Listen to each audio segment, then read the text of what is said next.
Okay, so first of all, before I introduce today's esteemed guests, I just want to address the extended layoff. So obviously, last year there was a big, huge event that cast a shadow over everything in the kickboxing world. Something we thought we'd probably never see, something we'd waited years of our lives for to witness. And once it was over, a lot of people felt deflated, like it was the end of something. I'm talking, of course, about the K1 debut of Adam Buaruru and the crushing disappointment of his loss, which many are calling the worst 9/11 of all time. No, but seriously, the match was a big deal, and as someone who only knows computer and palace intrigue, there wasn't a lot to talk about until now. Which brings me to today's members of the kickboxing illuminati, Babalu of the highly recommended High Kicks and Arm Bars podcast. Hello. Elite? Highly recommended? This can't be right. And Jin of Beyond Kick. Yeah. Hi. But more importantly than your affiliations are these are two men who have been part of a prisoner exchange with the country of Europe, who have been sent to train at kickboxing gyms in Japan in exchange for Yuki Yosa going over to Holland and terrorizing Dutch people with foot sweeps over the last few weeks. I think they got the better trade. Just wanted to say the match. What did you guys think? I was actually going to bring this up to you because this is the definitive podcast about kickboxing, and for those who, for some reason, would only follow kickboxing like just on this podcast, they're probably thinking, well, what the fuck actually happens? Because like this is the first time you've done it since the previous shows. I'll just keep my thoughts in it brief.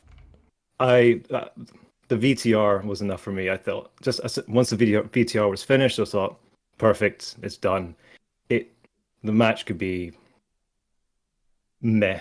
It was fine, but it was a bit anticlimactic in the end. I think, as Dogman has said, the whole show was kind of like a 3-star event. But I'm super happy we got it. Yeah, and for me, it's kind of the same. I think the feeling of watching it was amazing, but in terms of like actual delivery, yeah, I think 3 stars is pretty good. But the presentation and feeling was incredible, and yeah, I don't think that's going to be matched in a while.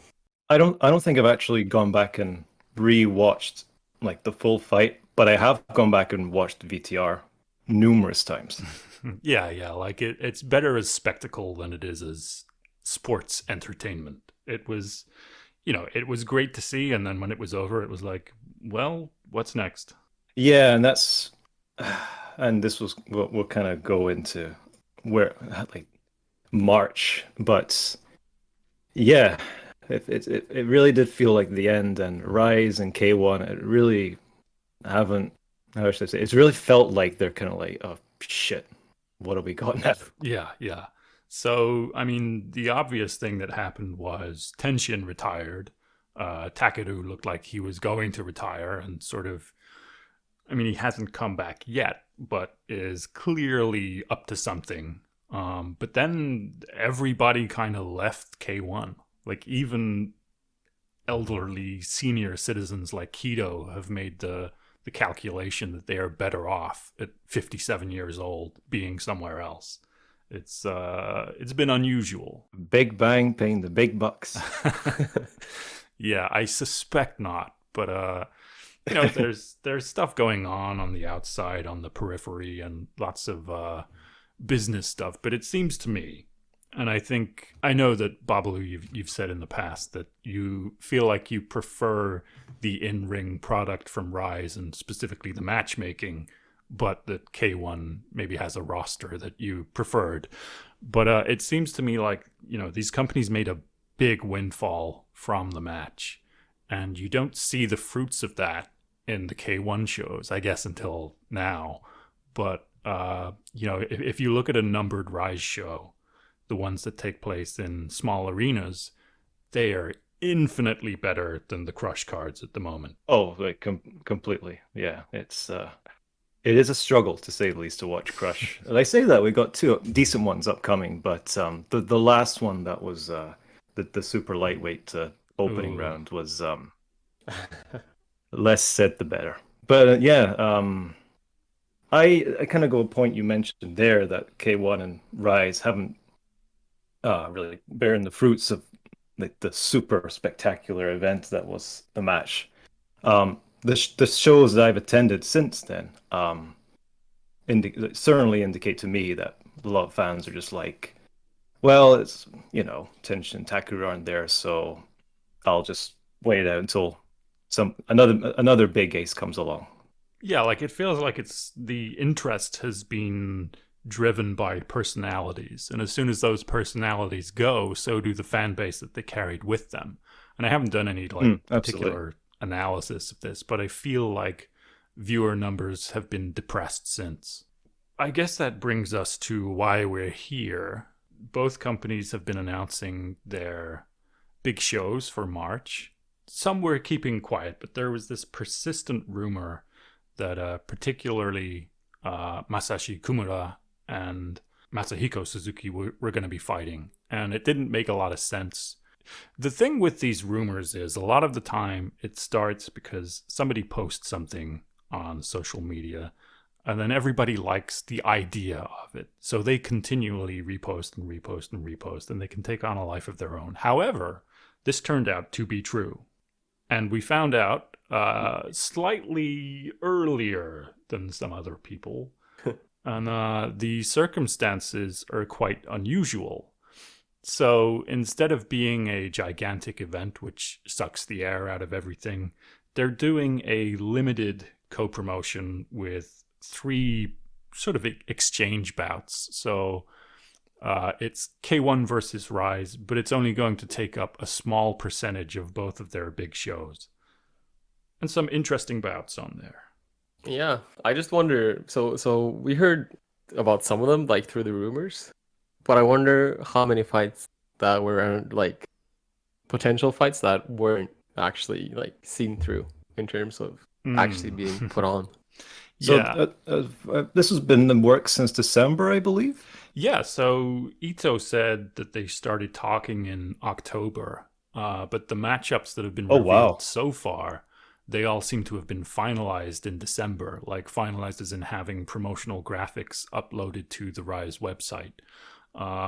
But also, in terms of the people who have been, alluding to this, there are fighters like Kuroda who have not turned up in this batch of announcements, which makes me wonder, do they have more in store for later in the year? Because without naming names, we know that there are other people who have been contacted about potential matchups. And it would seem unusual to make a step of this, magnitude for these companies. K1 said that the match was a one-time thing and they were never going to co-promote again. So I don't believe that this is the end. And Ito, during this press conference, he said, if the match is an airliner, it has been in the hangar undergoing maintenance, but is now moving toward the runway. So I think they see there's potential. And I think, honestly, both companies have suffered somewhat since the match and need to find something new to drum up interest. And I think it feels like, this is the start of something rather than the end of something, which the match felt like. Yeah, my point was just going to be, and this is an ideal year to do it with both.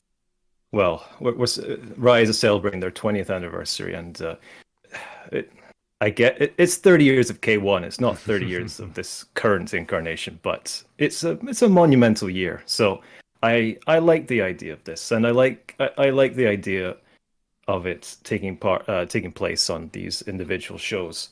I can't help but feel that I hate to bring up the devil sport here, but on CJ's behalf, I will.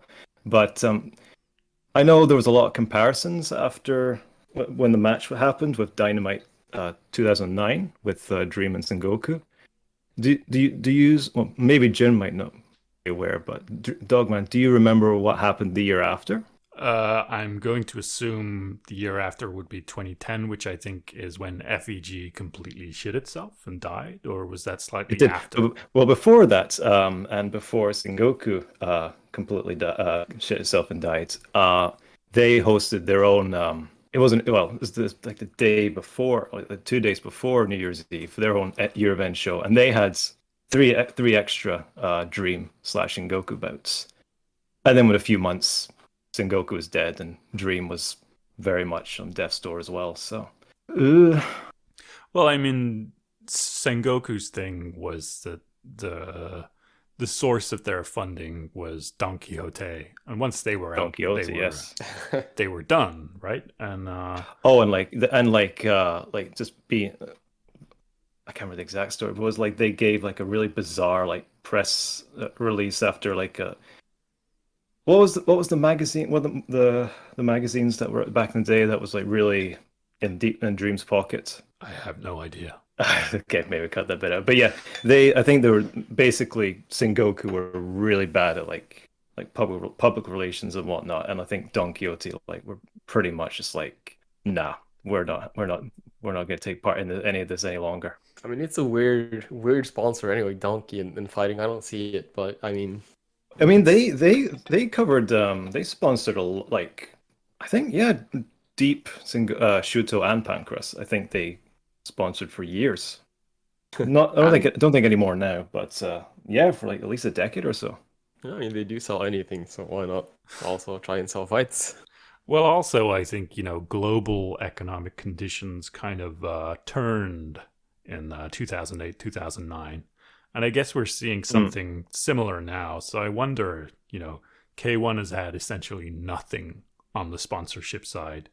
Rise have had Psy games, but I suspect their interest is mostly in tension rather than Rise itself. However, the parent company of Psy Games, obviously Cyber Agent, owns Abema, who also bought a stake in K1 during the pandemic. And one of the interesting things about this press conference, where usually they go to a hotel, have a conference room, have their funny little tables and microphones that don't work, and a guy bringing water that nobody drinks.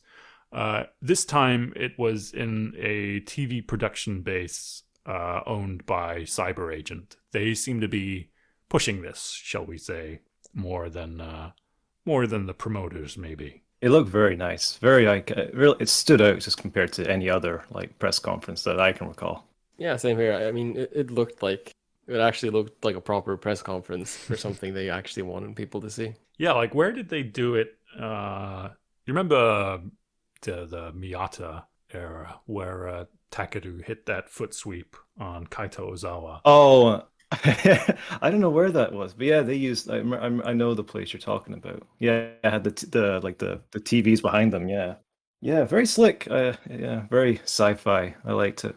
Sign of things to come, maybe. Oh, yes. But do you guys think this is a way for them to test the waters for cross promotion after the fight? I mean, they're sending a lot of guys, but it's not like the big guys except for Kumura and Suzuki. Well, I think they also played a VTR at this press conference, which you will note is uploaded on the Abema Fight channel, not available in the copy of the press conference uploaded by K1. They are, doing stuff themselves. And I do think they perhaps have a better capacity to frame a story than the pro wrestling guys behind K1, which is, a sad indictment of them, but also shows that I think they've put a lot of investment into this. Like, they've been holding the purse strings for both of these organizations. They had a gigantic pay-per-view. They have built out this capacity, which scales from the smallest to the largest pay-per-views. I think they want to move towards something, even if there is reluctance from, the promoters to commit to these.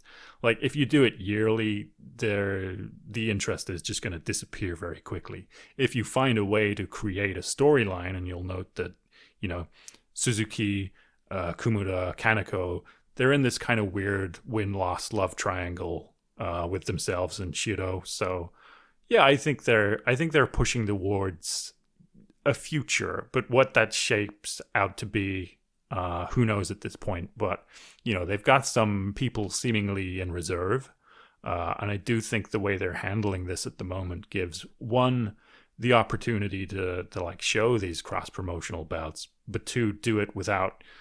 There are a lot of fights on the match that didn't need to be there. There were, they were locked into this date, wedded to the matchups before, fights had happened. So Hideaki Yamazaki getting knocked out and then still being committed to fight a guy much better than the guy who knocked him out, I think it caused problems for a lot of people.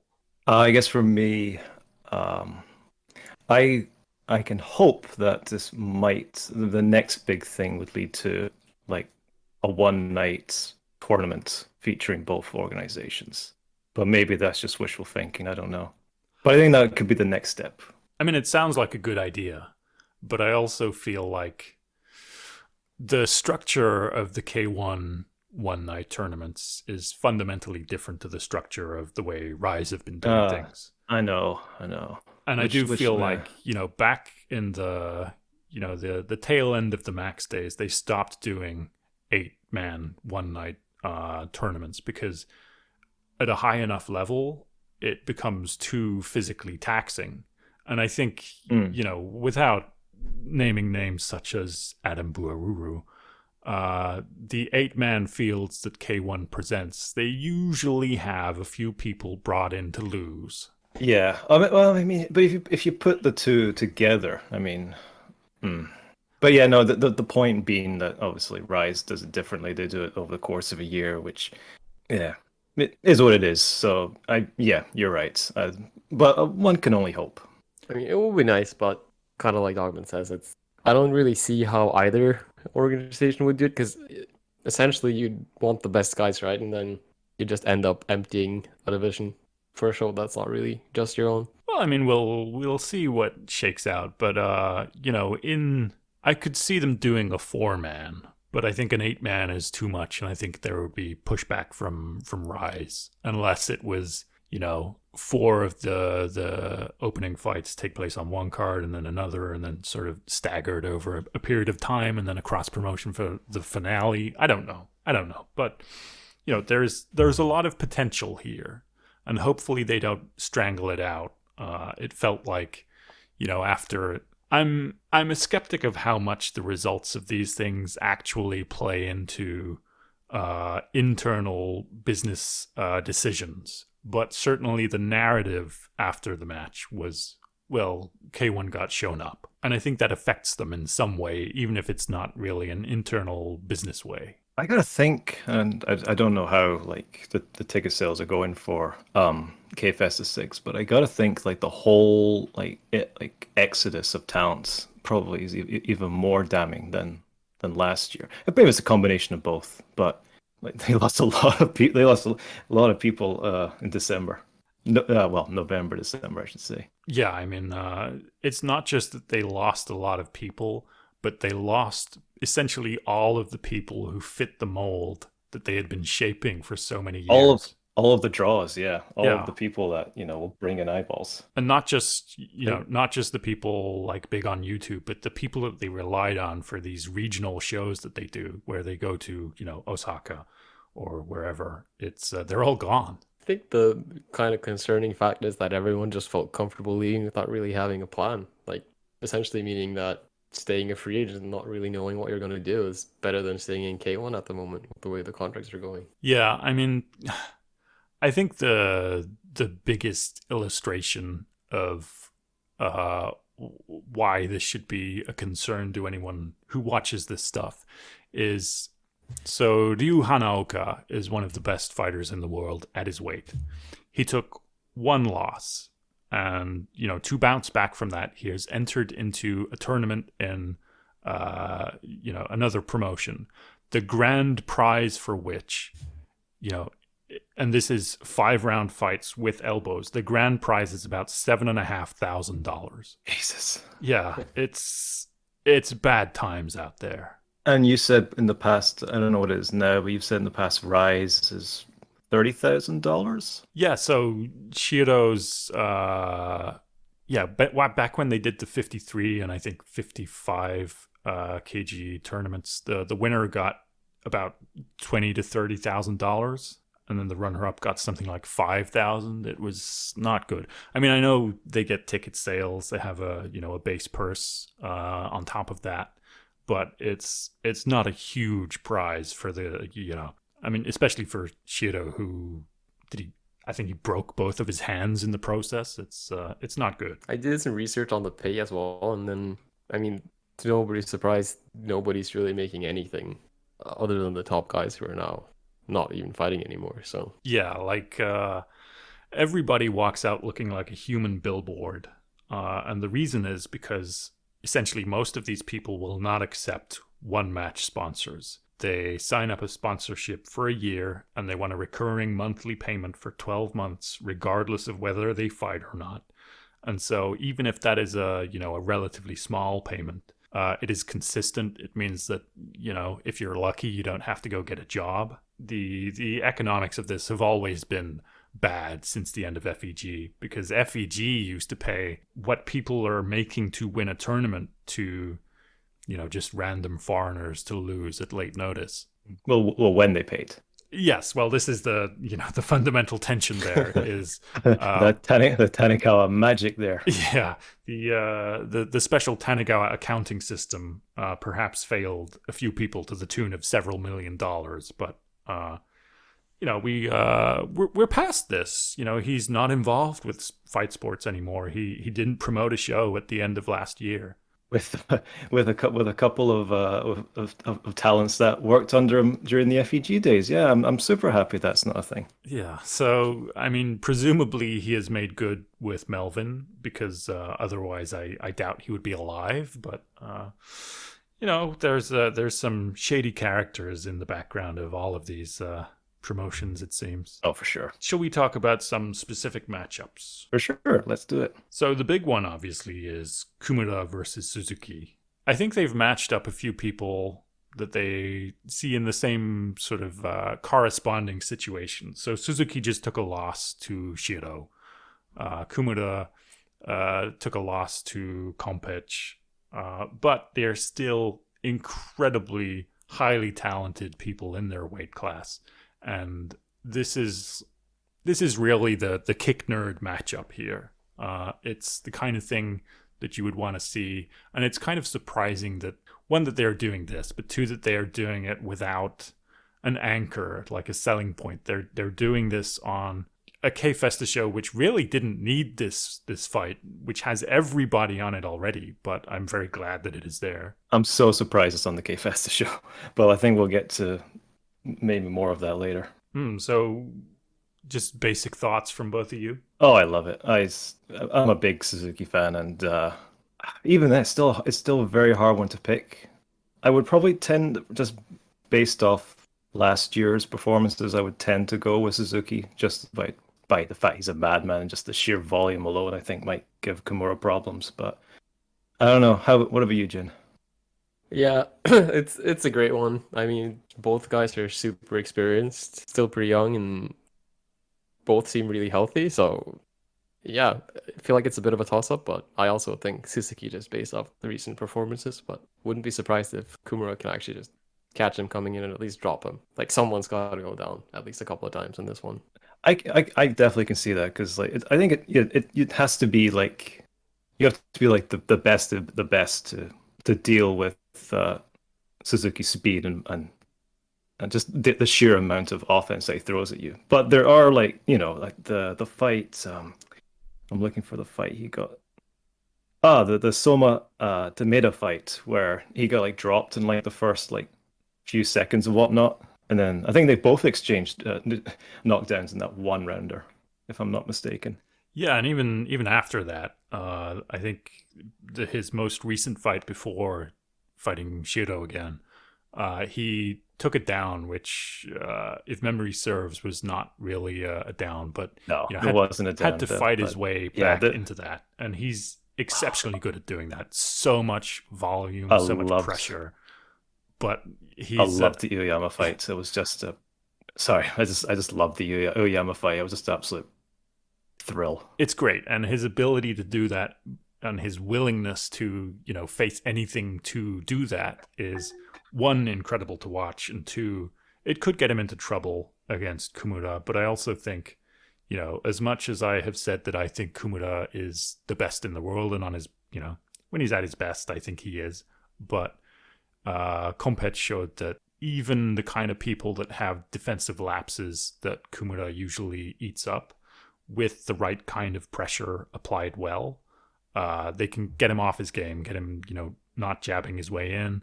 And I think one of the things that kind of surprised me about Suzuki's bout against Kaneko is just how long his arms are. And I don't think it's actually his arms. I think his shoulders are like further apart than most people. So he's got a long reach. And I think that could cause problems for Kumura, who, he likes to be body punching in fairly close. Yeah, and that certainly gave Kaneko problems at the Tokyo Dome. Like the only thing he couldn't could really handle the land sheer was volume. a jab. Yeah, and and Suzuki, like, as crazy as he doesn't stay still. Like it doesn't like keep it, like, present his chin. Like, he constantly moves all the time. So it must be incredibly frustrating to fight someone like that. Yeah, I feel like he's got kind of a weird rhythm as well. You don't really know when it's coming, but it's always coming at the same time. I mean, I've sung his praises on here enough, but I think he is one of, if not the most entertaining guy not retired right now. He's great. He's must watch. It's a crime that he's just, for whatever reason, like, I mean, I don't know how, like, I'm sure, like, the people who follow the sport, like all the time, love the guy, but with someone with a fight style like that, you would think that more of the casuals that, follow attention or Atakuru would, like, latch on to someone like that. But it is, I think, if you said before, like, it's more about the personalities and whatnot, and maybe he's just not shown that. Yeah, and it's the inconsistency too. At least, like, recently, he never really gets. I mean, yeah, he doesn't seem to get going like Kenshin and Tucker, but I mean, there's not a lot of people that do. So let's go for a rise one. I was not expecting this. Taiju Shiratori versus Daizo Sasaki. No, I was not expecting this one either. This is, I mean, I don't know how to feel about this fight. I mean, I think maybe my thoughts on this, I feel kind of meh about it, but maybe that's a bit unfair, and kind of that opinion reflects more on the card overall. Maybe if this was if you had a couple more good bouts surrounding this, I'd feel a bit more excited about it. Hard one to call. I'm not entirely sure how this one's going to go down. Yeah, I mean, Taiju's last bout was just kind of there. Sasaki was on a great run, but his more recent bouts have been a bit more entertaining than they usually are. But like he was down going into the last round against Terashima. He obviously lost to old man Yamato in a fight that I was absolutely certain there was no way he could lose. That was the match. I would have to know. That was the match. Lost my mind watching that fight. But yeah, they're kind of, Daizo has not had the kind of run of bad luck, shall we say, that Taiju has had. But they're kind of corresponding figures, guys who were at the top of their divisions, even if they, perhaps didn't hold the belt. But I like it, and I think, hopefully the in-ring product turns out to be more like Sasaki's last few fights than, perhaps the start and middle of his 10-fight unbeaten streak. But I think it's nice thematic matchmaking, and I do think that if the stars align, it'll be fun. Yeah, it's in terms of who do you think will actually win? Like, who do you think has the best chance? Because it's an interesting stylistic matchup too. Yeah, I think stylistically, I don't know, but I do feel like Daizo has been at the weight longer. Taiju, obviously he had that insane fight with your boy Yaman, but even though he got the knockdown in that fight, the scores was still 29-28. Like, he can drop rounds, and Daiso is a guy who typically wins rounds by a small margin. So it'll be interesting to see. I would sort of lean towards as weird as this sounds, I would lean towards Taiju just because I don't like the prospect of what losing to Yamato means for somebody's lengthy professional career. I don't think it's something that should be happening if you are truly championship level. Oh, sorry, there you go, Jen. Yeah, no, I just agree with that. And I got Taiju myself. I think actually Taiju's gonna drop him and just win a decision after that.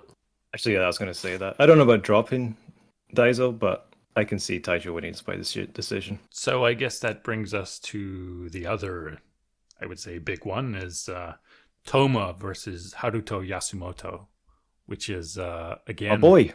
yeah, again a dear, close, personal, longtime friend of one of our guests here. I will say, Dogman, I think we definitely owe a couple of Twitter users an apology. Yes. Because this was the other one that we saw rumored around. We were like, ha, no. But yeah, it's actually come about and happened. It's I think it's great because Toma had it's weird to say last year was a breakout year for him, considering he lost to Gunji twice, but still really impressive. And he won this month he won the Monty Burns Award for continued excellence, which but they K1 definitely have plans. What was that? It was a very real award, and it was not given to him with any expectation that he would be announced being in a matchup soon or having promotional appearances the day after it was announced. They do K1 do have plans with him. They Abema. Who's drinking right now? That's me, sorry. The quality of that microphone, I guess. Like, what was I saying? Shit. You were saying they have big plans for Toma. They have big plans for Toma. They Abema put out a video with Masato where he met with Toma and his dad, and they were just like sparring and whatnot, and Masato was giving him pointers. And after Toma beat Shuhei Kimura in Osaka, Masato like came along and said, "Oh, nice one," and all that. So yeah, it's clear that they've got big plans for him. But obviously, the cloud of Gunji will probably hang above him right now as a result of last year, which is really unfortunate. So a fight like this, I think, is perfect for him right now. So I may be confusing Yasumoto with somebody else, but he's from Hanaoka's gym. They're kind of close, but he does a lot of like stance switching, and he will like throw a high kick, and if it misses, like return with a spinning back kick. And Toma is a guy who, maybe he has lost some fights on the comeback, like against Nimi, that I didn't expect him to. But overall, he's an incredibly sharp operator, like good hands. I do feel like Yasumoto could be in trouble if he, relies on some of the stuff that he's shown in the past. I think hopefully he doesn't elbow Toma in the face. Oh, he was that. Yeah, he was that guy. Yeah. But Toma. That was nuts. Yeah. So one, I hope he doesn't get elbowed. But two, like Toma, I think is good against the opposite stance matchup. But the switching, the spinning, I wouldn't be surprised if that gets Yasumoto in trouble. But he's very good. And I do like this matchup a lot. But also I think that for the stumbles Toma have had, I think his talent is understood by his promoter despite the record. And I think he's, they're both still young guys. And I think it's somewhat unfortunate that they have to run into each other, but it's good stuff. Yeah, I think it's probably one of the fights of all the collab fights that's actually going to deliver. I don't see a way this doesn't deliver. I mean, both guys are, like you said, young, and both really seem to want it in all their fights. Yeah. Yasumoto's got quite a reach advantage, doesn't he? Or a bit of a reach advantage. Am I not mistaken? He is kind of tall. I haven't looked at the numbers. He does throw a lot of head kicks. And I think... Yeah.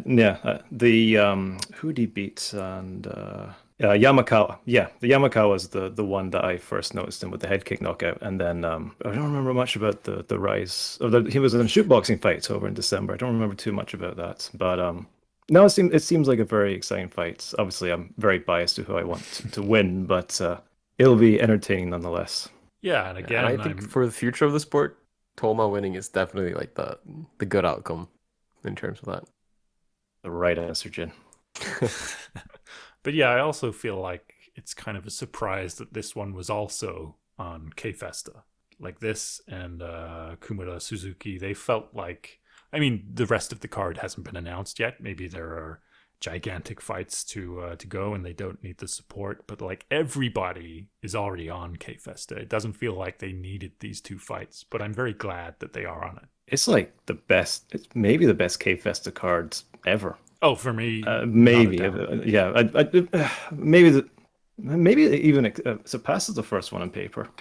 I think so. It's certainly better than uh, the double header they had in 2021. Which one you went to, Jen? Actually, Yeah, it's actually the only K1 show I've been to. Did you go But to yeah, the good one? Or I the mean, bad in one? hindsight, it was. What did you say? Did you go to the good one or the bad one? Oh, I went to the bad one. Oh, I watched the Tsubakihara just do his thing, and Egawa also do his thing, which is not trapping anyone and losing. not live up to his promise. Yeah, I was there with Huma actually. uh-huh.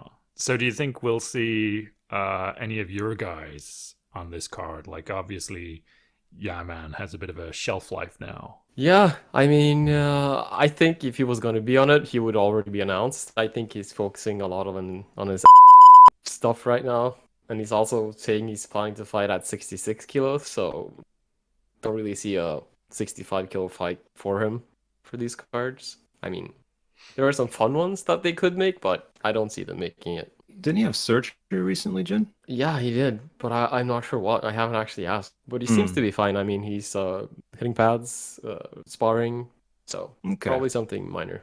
Maybe he was just becoming one of the Ball brothers. Yeah, I mean, that'd fit in at the gym too. So, shall we go for a bad one? Fire away. Kenta Nambara versus Ryo Aitaka. And, oof. I'm just thinking about Kenta's last fight, and I can't help but laugh. Yeah, if he doesn't get this one in like the first 30 seconds, they should just give up on him entirely. His entire shtick is being Tenshin's old rival, except having like a fucking major advantage in terms of size. Yeah, it's kind of hard to sell like being Tenshin's rival as a, schoolboy when you're fighting big fat guys. But I mean, not just that, like Aitaka has been on a run of form, shall we say, losing to everybody. Everybody. That overhand KO of Cena feels so long ago. And even then, It was long ago. It's like 2019. yeah. I was at that show, and I remember saying to someone that eventually one of those overhands is going to find a home, and lo and behold, it did. Yeah, seen as a guy, he's kind of a home for abandoned overhand rights. But yeah, this fight is 1, unexpected, 2, not good, 3, this is the kind of thing you would expect to see on a K1 show. I was saying, I think I've said before that it's a shame that Hoshi is busy because swap Hoshi in there against Kenta. Well, he's that busy could make on, sense. Isn't he on this card? Oh, he's on K. Yeah. Well, he's on K Festa against Akira Jr.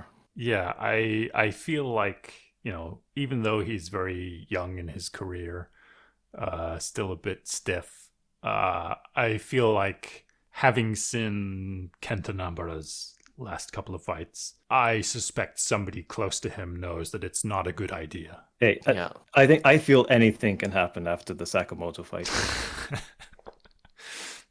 But that also, I mean, what else is he supposed to do in Rice? I mean, there's no one for him. I mean, they could find another fat Thai guy, but they are also a limited supply. So well, I do feel like when Cena gets back from surgery, like he is theoretically a champion of a division that he hasn't fought in for several years, but he's also bad, and I think I would enjoy watching that fight just for the spectacle of it. Like he could very easily lose to Nambara. I just don't see. I just can't see how Rise took the offer of Ryu Aitaka. It's like There's not a lot of it's upside. no, just like, but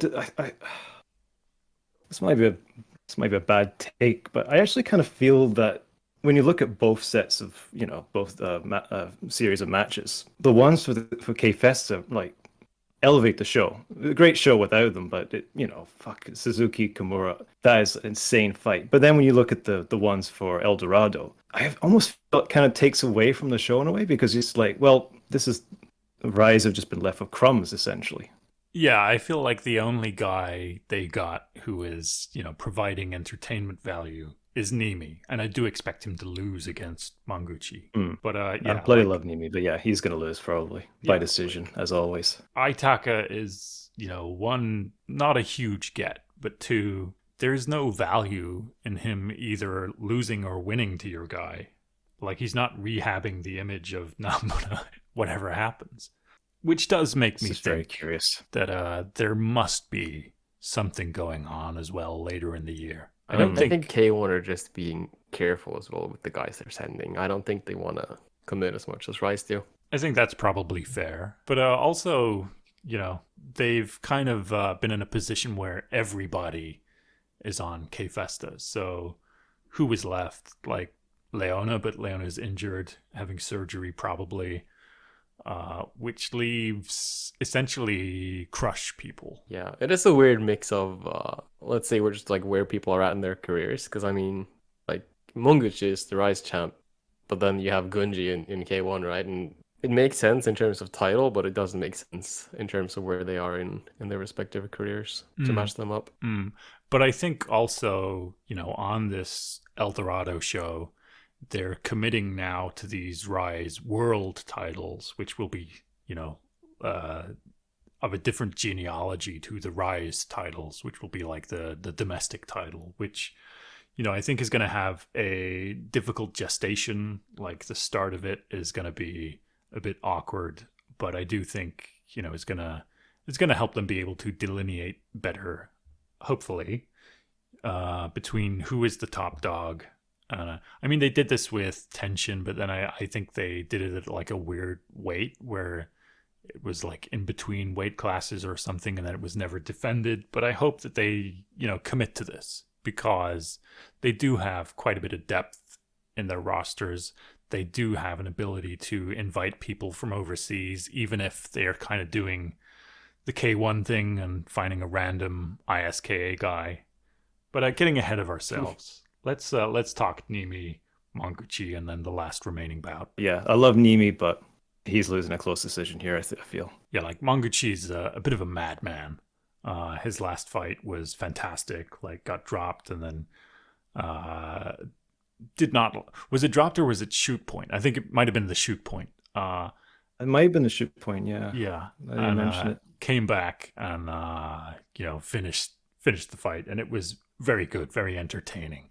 And Nimi is a guy who, I guess his best run was the Crush belt, where he unexpectedly beat Toma and then beat the shit out of Shinotsuka. Very good, but generally not a guy with huge amount of power, but he has a lot of pressure and a willingness to move forward. And I think that makes for a very good matchup. And I'm glad that this one is on a card that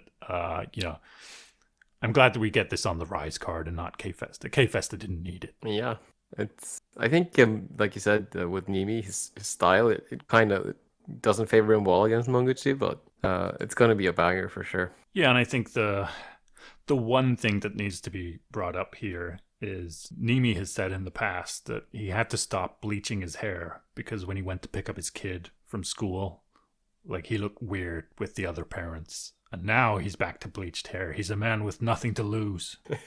I think people are sleeping on Monguchi in terms of like talent and how much they're speaking of him. Yeah, I think simply because most people haven't seen him, he's very good. And I won't be surprised actually if he stops Nimi. I feel that I'll be honest, I haven't really paid too much attention to Rise's 57.5 division as much as I do the K1. So I have seen Monguchi fight, And I'm just going on the basis that Nimi's just a stud and just never has a boring fight. Tremendous pressure fighter. I'm excited whenever he fights. So I'm looking forward to this one. Yeah, which I guess brings us to the honorary Trashy Drake fan match. Not one I would say is in a particularly tantalizing weight class. 67.5. I think, I've been saying this for a while. Everybody above 63 should be a heavyweight. Just merge the whole thing.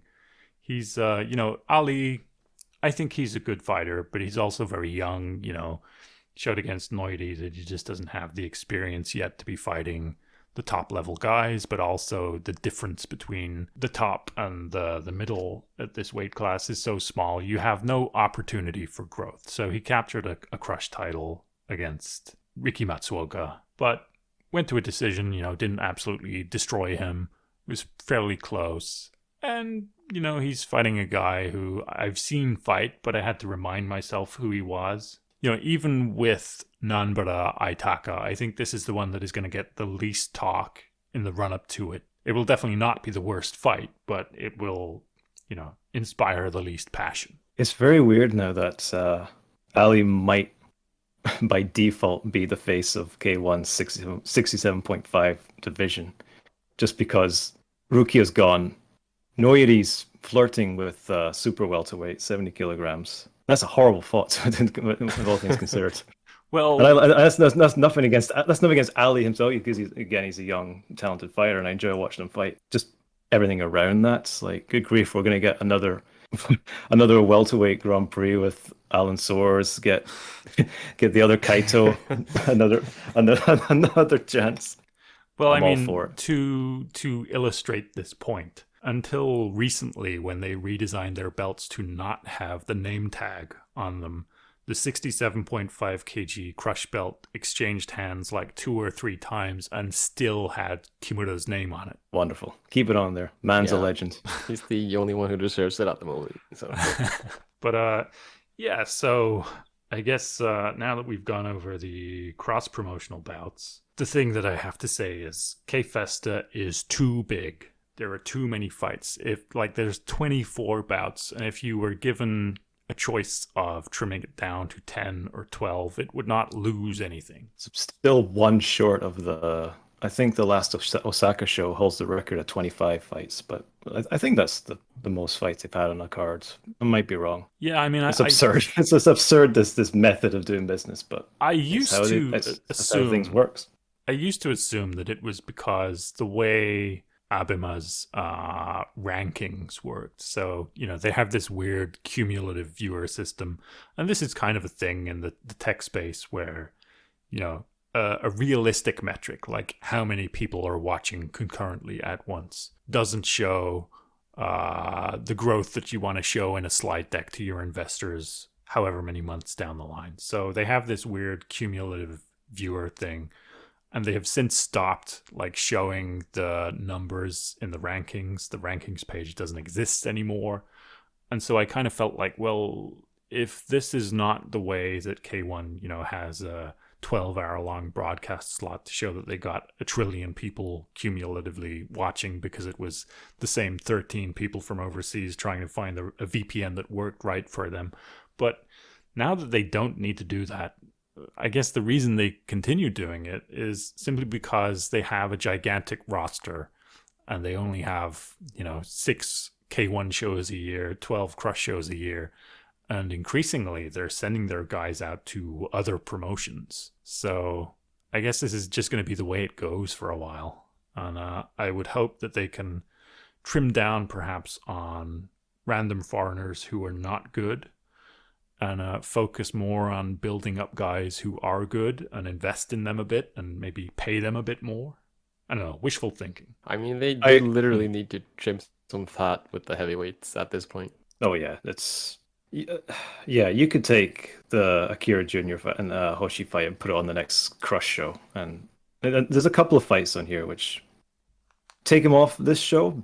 Benefits this show and put them on Crush. I think it'll benefit the March show coming up with with Butterfly Boy going for the title. But yeah, that being said, I mean, it's still, in my opinion, the best K-Festa show they've ever had, despite all the fluff. Yeah, And like there's a lot of it. there's a lot of high points, and my concern is that the way they usually structure this is they'll have like 3 or 4 like delineated portions of the show, and each one of those will have a main event.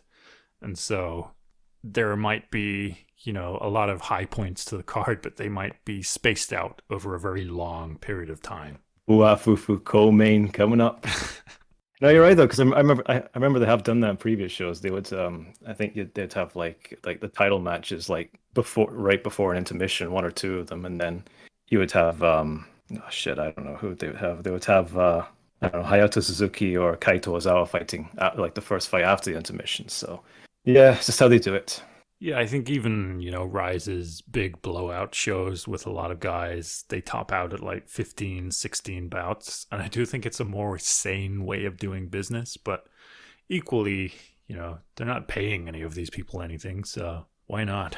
I think they made the mistake of making too many of these guys or trying to make them the faces of K1 and not actually like keeping them crush level, even though that's where they should be, or at least not being afraid to actually put people back in crush afterwards. Yeah, I think the relationship between Crush and K1 sort of got flattened during the pandemic, and I would hope to see it get like reinstituted, but I don't think it ever will. Like Crush a few years ago, Jordan with 2 N's, who is on this card, he would fight in Crush, and now that's unimaginable that you would get a good foreign fighter at a internationally represented weight class in Crush. It's just not going to happen again. And I think That's one of those. It goes back to business reasons, I think, which is that K1 is owned by a guy whose thing is real estate, and the K1 gym network is something that is built on having a bunch of real estate, and they want to extract money from this business, which up until now has really not made money as a business, but has supported, a further real estate ambition, something which Rise does not really, have. And I think they're not going to invest so much in the in-ring product. They're just going to carry on as is. Whereas I think, Rise, even if I suspect they're not increasing their purses, but they are increasing international reach. They are increasing, like video production. So we'll see how it goes in the future. But K1, I feel like until, these announcements, until announcing this card, I felt like they were just going to be on a steady decline, restrict their budgets until a new guy emerges. And I think, the way everybody always thinks is, well, who's the next guy? Who do we push to be the next guy? And I don't think you can create the next guy. I think it's something that has to happen organically.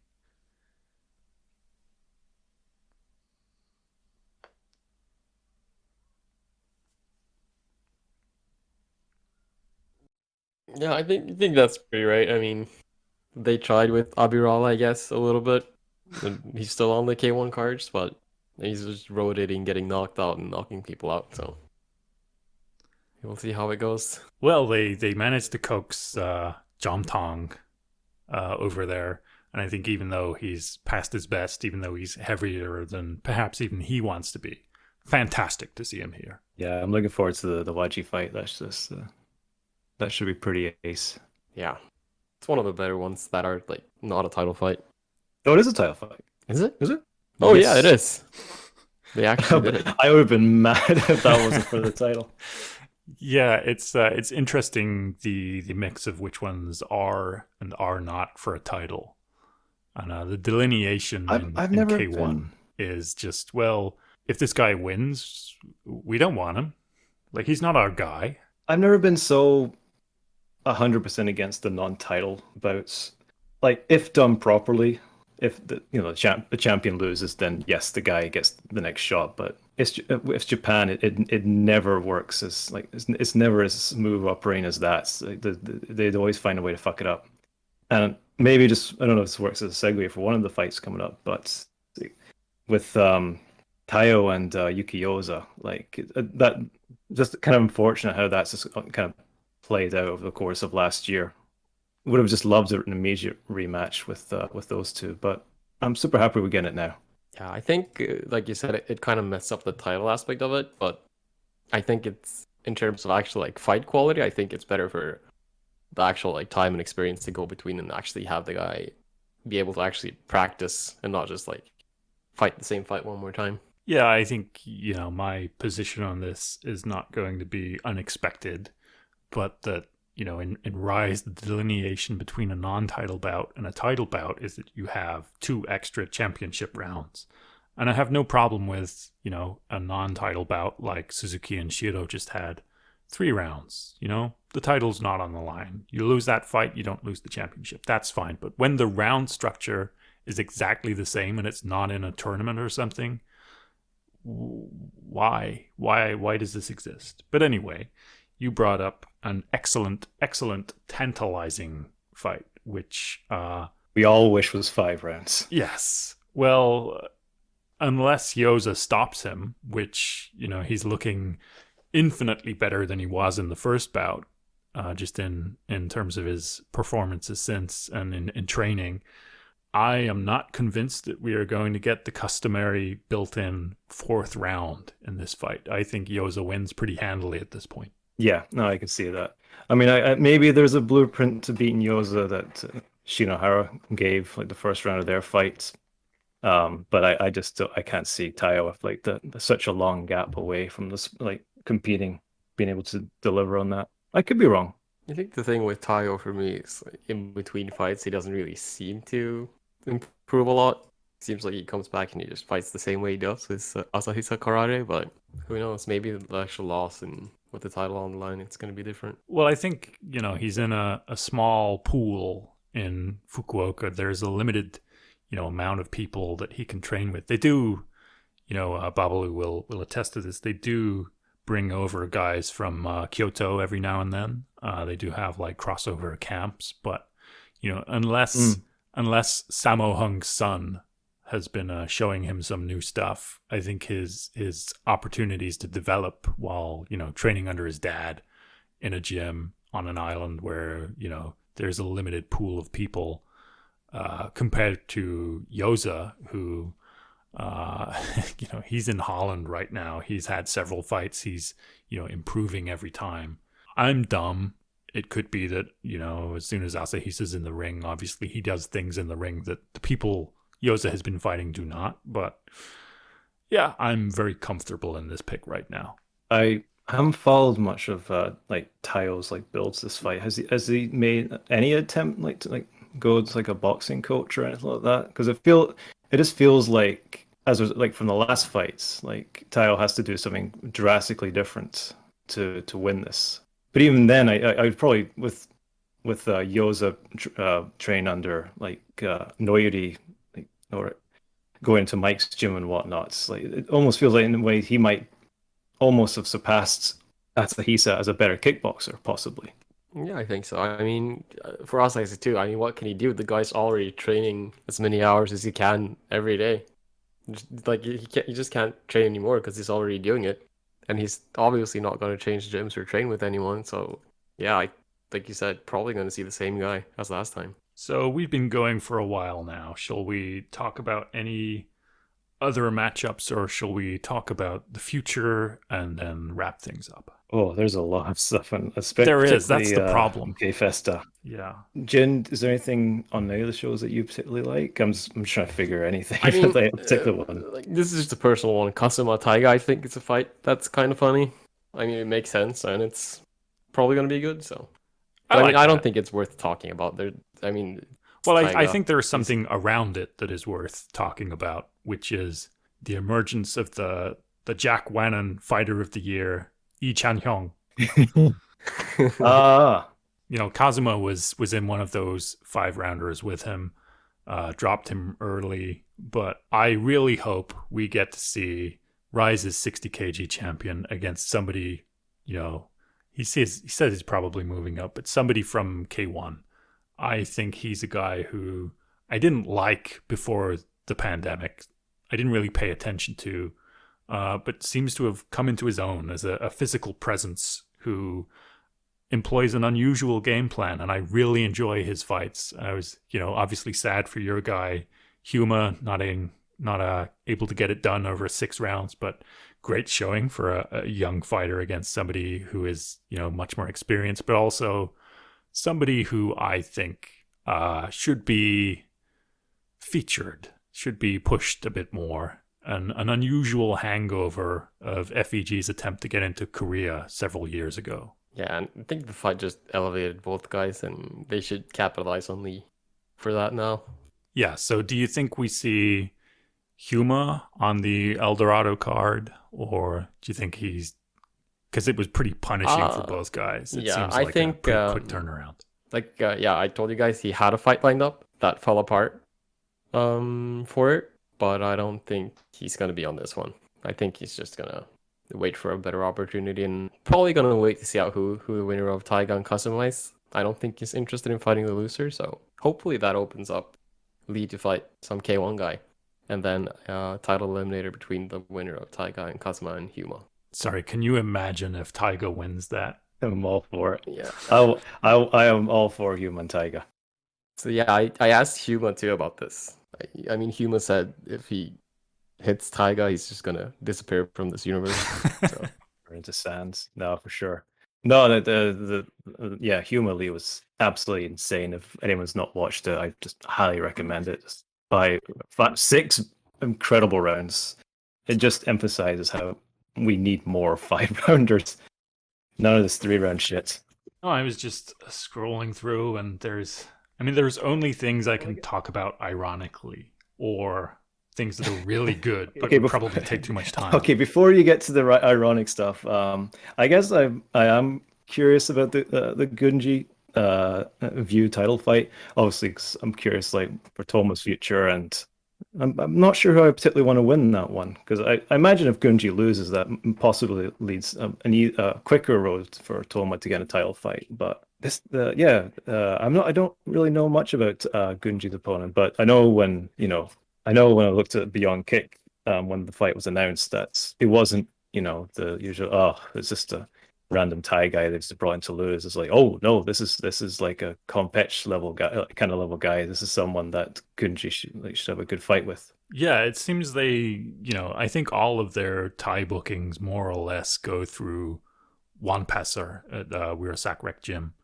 And it seems either he has, made some kind of personal breakthrough, or K1 have made an attempt to get better guys than Daosakon.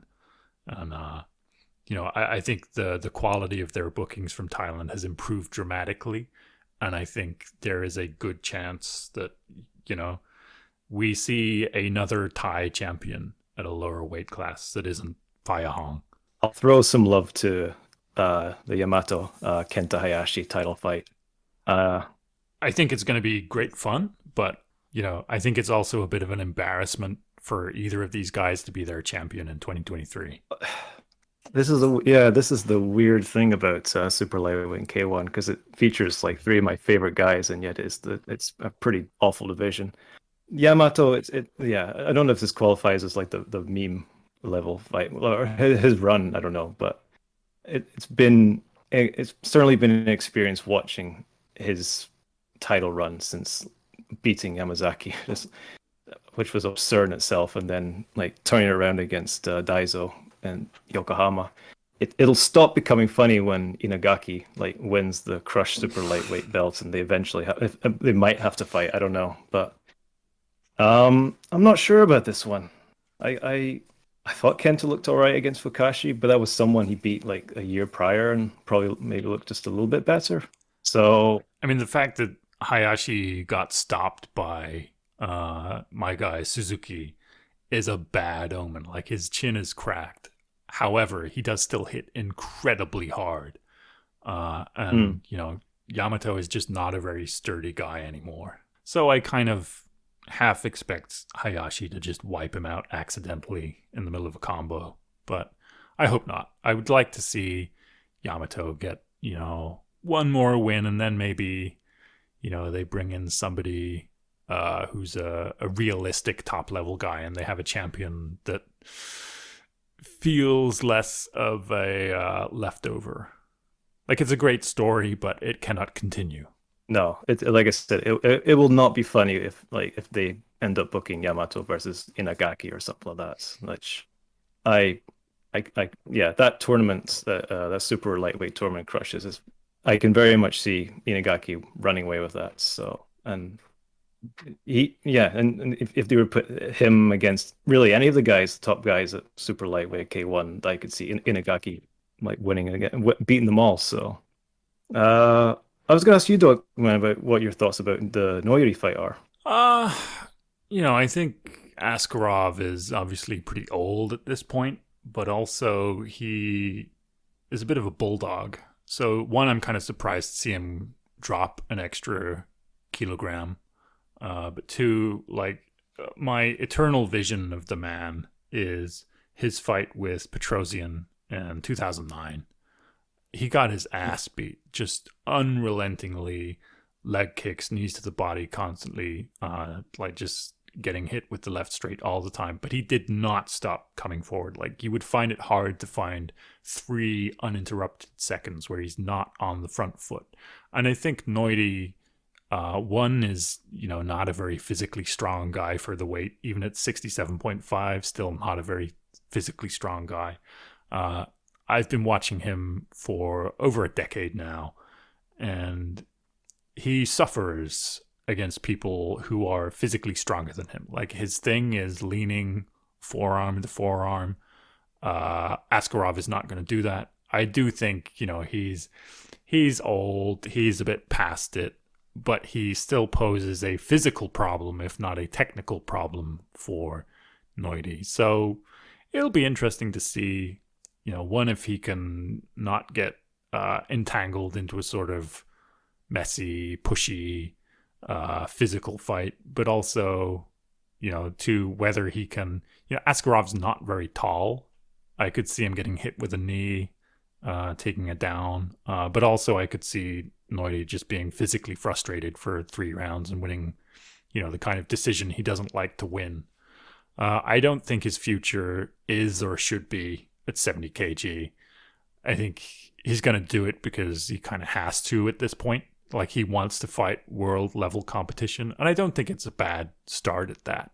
I think, the level in this weight class has historically been great. And since it's been instituted in Japan post FEG, has not seen a huge amount of top level international talent. And I do think if he can get this done, maybe they, invite someone else over. The trouble is, obviously, everybody's in one. So we'll see. I do expect Noiri to win, but I don't expect him to do it with the greatest of ease. So I'm kind of into it, but it's not lighting me on fire. Yeah, I gotta admit that Askarov, I don't think I ever watched the fight. It's from before my time. So for me, in my mind, this matchup is just the veteran golem foreigner brought into. I think Askarov has a few decent wins over one competition. I think just pre-pandemic, if I'm not mistaken. Yeah, I think he beat was it Sami Sana in one? He beat Enrico Kell, and then he Yes, lost. that was to it. Seb, actually. Yeah. Recent glory signing, Enrico Kell. So I guess we have the kind of weird love triangle here as well. Yeah, I think 70 is just sort of all sewn up by one at the moment. So any kind of interesting fight that can happen outside of that, I'm all for it. But I don't think, I think Noiri should just, get a strength and conditioning guy and become European level diuretic ripped at a slightly lower weight.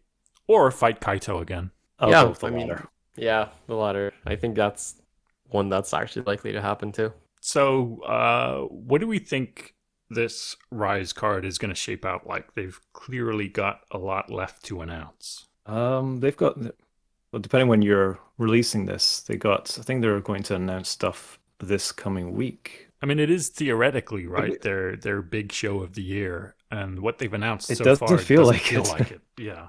This feels almost beneath like as you said, an Osaka card. Yeah, I mean, with Taiga, Yamaguchi, it did feel like announcements for an Osaka card that just didn't happen. I think we're going to see probably Kasane get announced. I mean, they need some 53 kilo matchup on that.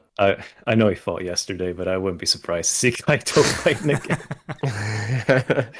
Didn't he get dropped in the fight yesterday? Or did I miss? Was that a mistranslation? I think that was a So- mistranslation. I think he dropped Okay, so thank God. Midorikawa with Yeah, I mean, he elbows. destroyed Midorikawa.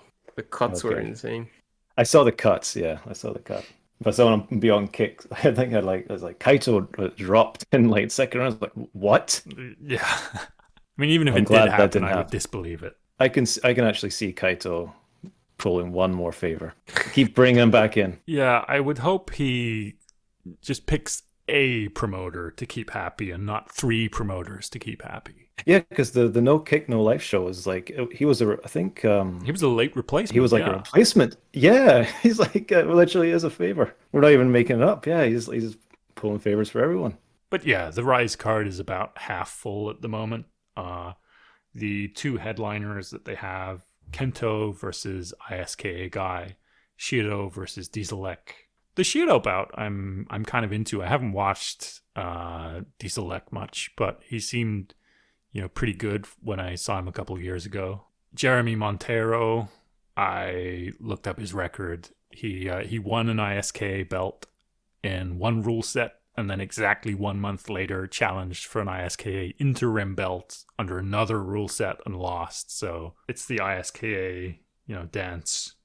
It's really K1 matchmaking here. But, they've got to institute world titles with world opposition, so I would hope something improves after this. But who do Just trying they to figure out. yeah, who do they even have like outside of You know- Kazane to Well, put on this I was card? gonna say that that 20th anniversary Cork and double header they're doing, which is really cool, but I feel it's kind of. I actually would have liked to seen the 51 kilogram tournament in here. Yeah, I Like think it would help. Tsukamoto and Ryujin, that could have been fun on this card because Ryujin seems to be getting a bit of a following. I don't know, it probably is obviously because of his brother and whatnot, but like they had him on Rise has this radio show that Jin told me about, and I think it looks it's like outside of Shibuya Crossing, and like it's like the radio studio has like a glass wall which like people can like look in and like see the presenters and whatnot. And he had a decent amount of a decent number of female fans watching in and like tapping the window and whatnot. So Like a zoo. I think Yeah, I mean, basically. it pretty much is, yeah. I could, yeah, that something like that would have they could have been on this show, but Yeah, I mean It is what it that's is. another weird one. Like I assumed that they did that because when you pay to book Karakuen Hall, they have 2 slots. There's a day and an evening. But even if you run in an evening, just an evening, you have to pay for the day anyway because you have setup. So if you book for the whole day, you get a slight discount. So I assumed it was just like a money saving thing. But the bizarre thing about those 2 cards and this card is, with the exception of one fight, every single bout on all 3 of these cards were decided in December. So I don't know what their plan for the year is, but they've kind of front loaded it. And, so far, not really many matchups setting the world on fire. And it does feel like they could have condensed some of this stuff into one bigger show. So I don't know. Maybe there is more cross promotion happening later in the year. Have they announced their schedule for the year? There's like 2 World Series events. yeah, right? I've got it here actually. Give me 1 second, because one of them's in Osaka. I believe the first World Series is going to be July 2nd, and I believe that's in Osaka, and I believe the Ota Gym show will be the following month in August. Do Rise usually do a September show? I'm not No, last sure year. No, actually. that's not. I think last year was definitely. Yeah, last year was definitely August. So I'm not sure historically. Because they usually have like shows at the same kind of time as K1 and have these like dueling announcements. And I feel like Yeah, there's I Mm, mean, if like you, space for another big show in the year. Like Yokohama tends to be the big secondary one for K1. yeah, yeah. I wouldn't be I'm. surprised Yeah. if they put some more fights up in the year. Yeah, I mean the way it What was typically I going to works say? is they usually have like six big shows and then a monthly small show, both of these companies. So I'm kind of interested to see what the back half of this card looks like, but then also what the rest of the year looks like. But I feel like I would K1 have say, kind of put all of their eggs in one basket. So I hope they take a break. I can see Kazuki Osaki doing a Mm. quick uh, turnaround and fighting on the march. So I don't know. I'm trying to think who else at this point. Maybe Lee, but then who do you have him fight? I don't know. Khan's probably going to be on the card, I'd imagine. Hopefully against you somebody guys. not very good. Well, hopefully someone better than Sumiya Ito. That's all I need. Hey, I mean Ito had a a close competitive bout with your guy, so don't Yeah, but anyone can do that, right? Except Catfish, he obviously can't. well, he's no longer part of this sport, even if his next fight is. We don't even know. It's not. It's not even the rules have not even been confirmed for that one. Well, I I mean, assume. I assume it'll be kickboxing, but yeah, they intentionally left out the rules in the Wii announcement they had. I hate to be talking about the other sport, but I can't think of anybody from kickboxing who is worse suited to transfer to the other rules. He's got a bad chin. He's physically weak. He is, too old to be picking up these new skills. Like, can you imagine a few years down the line they have him rematch with Yaman under under the other rules? It would go even worse. I mean, that's what he seems to be obsessed with, though. Catfish. Like yeah, he's still talking about it. Like, yeah, I'm gonna get Yaman this time in anime. But good luck. You know especially what the with sad Yaman thing moving is? up. You know the sad thing is the Ashizawa Koji fights is like that fight alone will sell out that Reno Osaka, while K1 and Rise need to like shoehorn fighters in just to try and fill up the gates, fill up the seats. Yeah. You gonna go to that one? No, fuck no. I was thinking about it, and then I don't know. There's actually a more appealing J League game, which I figured, you know what? I'll just do that instead. Well, a certain somebody who is obsessed with Sakakibara will be upset to hear that there is a superior rule set involving soccer kicks, which you have opted to go to. Multiple soccer kicks, like every second. Okay, anything else? We haven't mentioned the main event, right, of the K1 card. I don't think we even know what Future Oh, K1 star K1 next. Oh shit! Is it's the Kaneko fight, isn't it? Yeah, I don't think they've announced the run order yet, but oh shit, yeah, I we mean- completely missed him. yeah. Yeah, maybe they won't put that main, but I think they might. wouldn't I think- surprise me if it was. Yeah. Yeah. Well, I think there's a lot of fights that could be the main event, but in terms of intrigue and competition, it is clearly one of the highlights. When they first announced Kumara versus Kompech, I remember asking, like, "Oh, is he a guy who, is offensively good and defensively not that good at boxing?" Assuming that he was, handpicked to lose in a specific way to Kumara. And it turned out, no, he's pretty good. But I do think, the defensive boxing savvy, if he's not completely on point, Kaneko is a nightmare. Yeah, this is and it doesn't help that Kompech like recently lost in his one debut. Well, his in the he got knocked down in the second round, I believe. Got his nose. I don't know if it was broken, but certainly bloodied up. But I assumed it was broken. He wouldn't be on this card. So Yeah, I think that kind of took the shine off of this. But still, I think, when they get in the ring, Kaneko being who he is, uh, it's going to entertain. Yeah, I think for K1 too, like the most important thing is like no one in Japan will know that Compact got knocked out 1 month ago. No, also, I think, the kind of avenues to popularity they have created in the past, really, I don't think they are courting people who care too deeply about the sport. They have a visual and a fan base in mind, and I think Kaneko, being a guy with good hair, large muscles, even if slightly dumb, he fits the bill, and they have a vested interest in him succeeding. But I would like to see him perhaps in I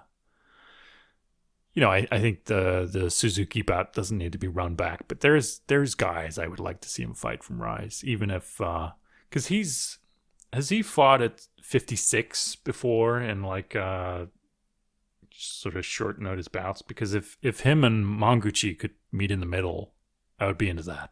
I'll have to check if he's fought in 56, but I don't think off the top of my head he has.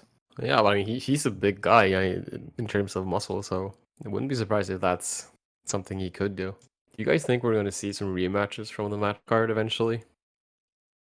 Mm, I don't know. Maybe Kuroda eventually, but that's more because it's a pretty thin division.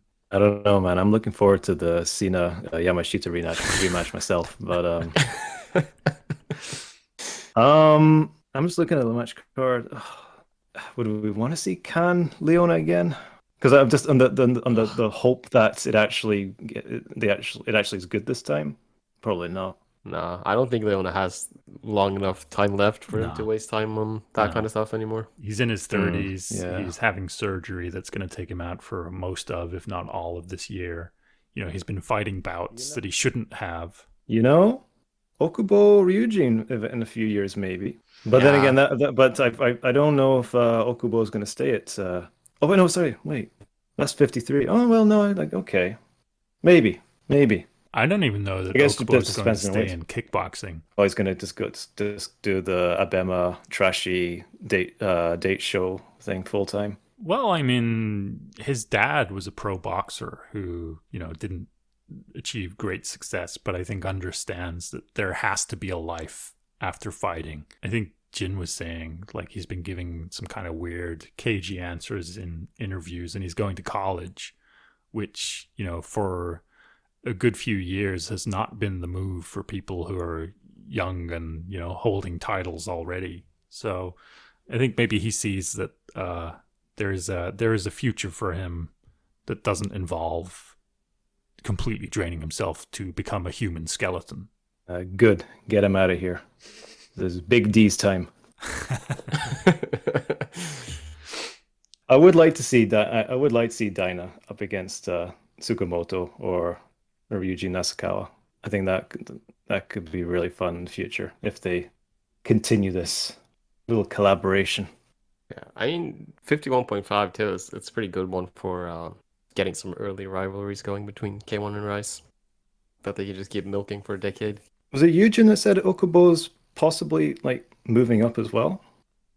Oh no, he said that in an interview with Masato on his YouTube channel. Okay. He straight up said, "Yeah, I'm moving up this year." I can't cut any more weight. I can't do this no more.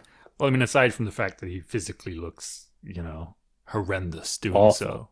so, historically, the lowest crush weight belt, as soon as people get it, they don't want it. Is it time to talk about diarrhea? I think I have to talk about diarrhea. So when Go for it. Yeah, when 53 was the smallest they had, Yoshikitake won that belt. I'm not sure if he ever defended it, but he gave a press conference saying the doctor said I can't do this because it's messing with my human growth hormone, and somehow that is giving me diarrhea, so I have to move medically to 55 kg where there is a corresponding K1 weight class. And so that's the great history of the lowest weight crush belts is people will find any excuse to not have it because there is no future if there is no K1 belt. Are you saying Koji Ikeda has diarrhea? I'm saying he is diarrhea adjacent. The diarrhea excuse has been taken. He needs to find his own way. I mean, the good thing about these guys now is you can just say, yeah, I finished puberty.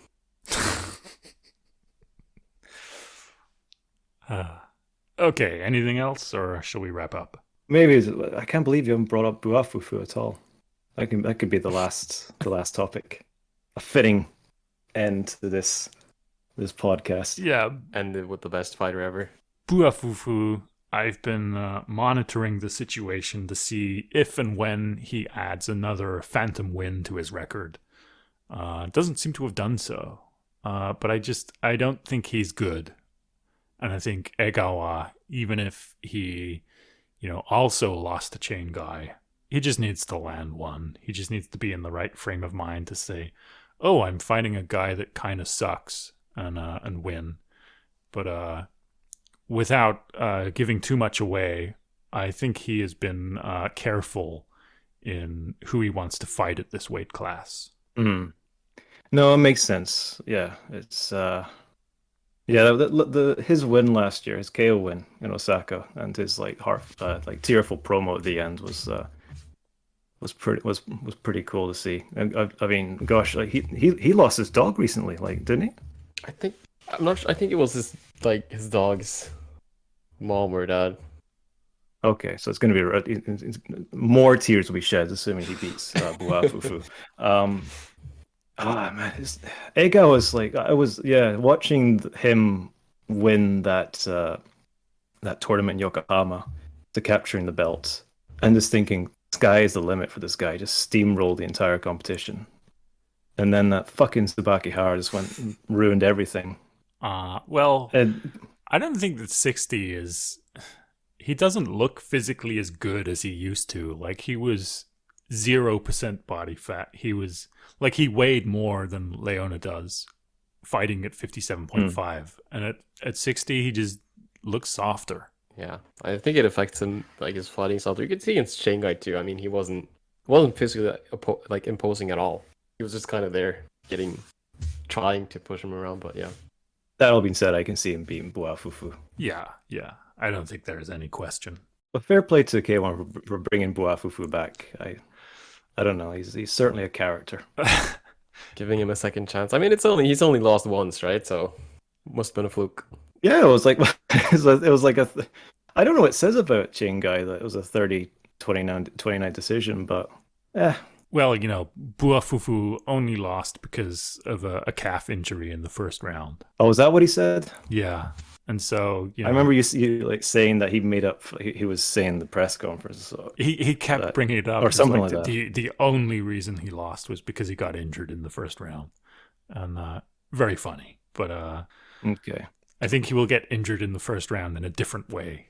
However, we will get to see some fantastic hair. Oh, the Nicolas Cage 80s haircut. He's the man. He is the man. Keep bringing him back. I mean, if Leiwei Daiki can somehow stick around and crush, bring Buafufu back till the end of time. Yeah, I think he should be like the international Hikaru Hasumi. Just have him fight progressively better opponents. All for it. Okay, so I think that's us for today. Do we need to plug anything, or are you happy just being as you are? No, there's nothing to plug. Nothing I'm doing. So, what are you talking about? You're a writer for Beyond Kick. Oh yeah, but only when I get to chill my guys. Well, hopefully you get to shill your guys fairly soon. Yeah. Hopefully so. We'll see. And as good as I am at keeping secrets, you'll probably know about it when it happens. I guess I've got my own podcast with CJ, the High Kicks and Armbar show, which I just love that Dogman just skips to the 50-minute mark just when we start talking about the kickboxing. So yeah, give please. You miss all our good banter about venues in Japan and all like the food you get at Saitama Super Arena. Well, look, But yeah, half of give it that- I give 2 thumbs up. So on aggregate, I give it 1 thumb up. But it's good stuff. If you are interested in the other half of it, definitely listen.